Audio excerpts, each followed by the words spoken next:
The camera opens on a roaring line of motorcycles thundering down an empty highway at sunset. Dust swirls, engines growl, and the kind of sound that makes the ground shake and hearts tremble. Suddenly, a tiny voice cuts through the noise. A little girl, no more than 7, runs into the road waving her arms. Her clothes are torn, her face streaked with tears and dust. The bikers slam their brakes. Tires screech. One huge man with a beard down to his chest and tattoos crawling up his arms jumps off his Harley. "Kid, you trying to get yourself killed?" he yells. But when he sees her trembling, his tone changes. She sobs, "Please, help my mama. They're beating her." That moment changes everything. The leader turns to his crew. "Mount up, boys, we ride." The screen fades to black. The title appears. Little girl begged to Hell's Angels. "They're beating my mama." It was supposed to be just another ride. A weekend escape for the Hell's Angels chapter out of Phoenix. The wind, the freedom, the brotherhood. That's all they wanted. But fate doesn't ask permission before rewriting your story. The leader, Enrex Bones McCartypoddy, was a man known for his silence and scars. He'd seen every shade of violence in his life.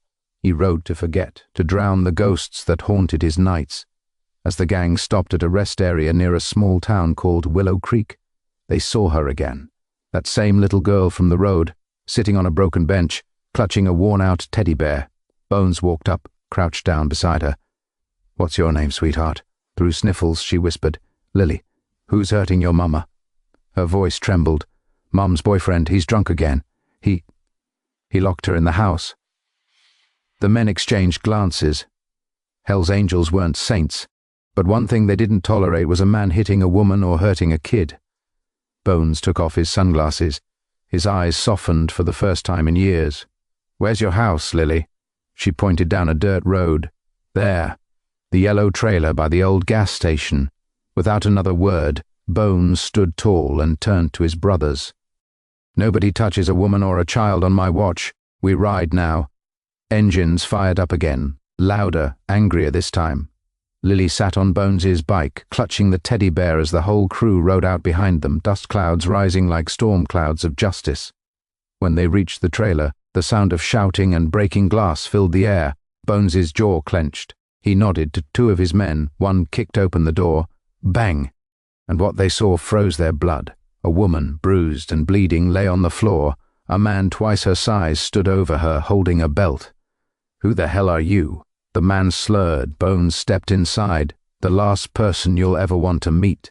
The man lunged, swinging the belt, but Bones blocked it, grabbed him by the throat and slammed him against the wall.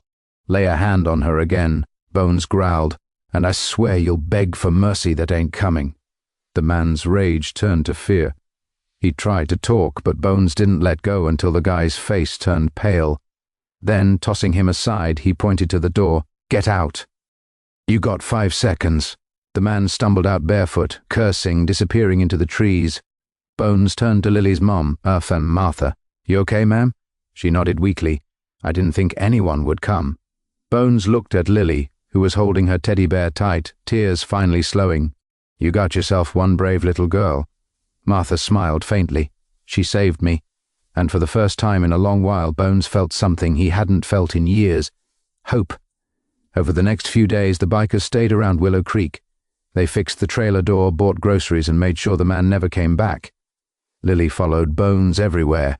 Like a shadow that had finally found light, she would sit on his motorcycle, pretending to steer while he laughed, a sound his crew hadn't heard in years. Martha cooked meals for them, still nursing her bruises, still learning what safety felt like again. She told Bones how her husband died years ago, and she'd been struggling ever since. When the new boyfriend moved in, he promised love, but brought only fear. Bones understood. He'd grown up in the same kind of house. That's why he never turned his back this time. One evening, as the sun painted the horizon red and gold, Lily handed Bones her teddy bear. "You can have him," she said softly. Bones looked puzzled. "Why's that?" "Because you're my hero now," she smiled. He swallowed hard, turning away for a moment. "Keep it, kid. Heroes don't need toys, but you keep him safe, okay?" She nodded, hugging him tight. Later that night, as the bikers sat around the fire, one of them joked, "Bones, never thought I'd see the day you'd turn soft." Bones grinned faintly. "Ain't soft, brother. Just tired of watching the world forget what right and wrong mean." The next morning they left, but before riding off, Bones gave Martha an envelope, filled with enough money to help her start fresh somewhere safe. "From the angels," he said quietly. As they rode away, Lily ran after them, waving her small hand. "Bye, Mr. Bones," she shouted. He raised his hand in return, roaring off down the road, the sound of the bikes fading into the wind like a heartbeat fading into peace.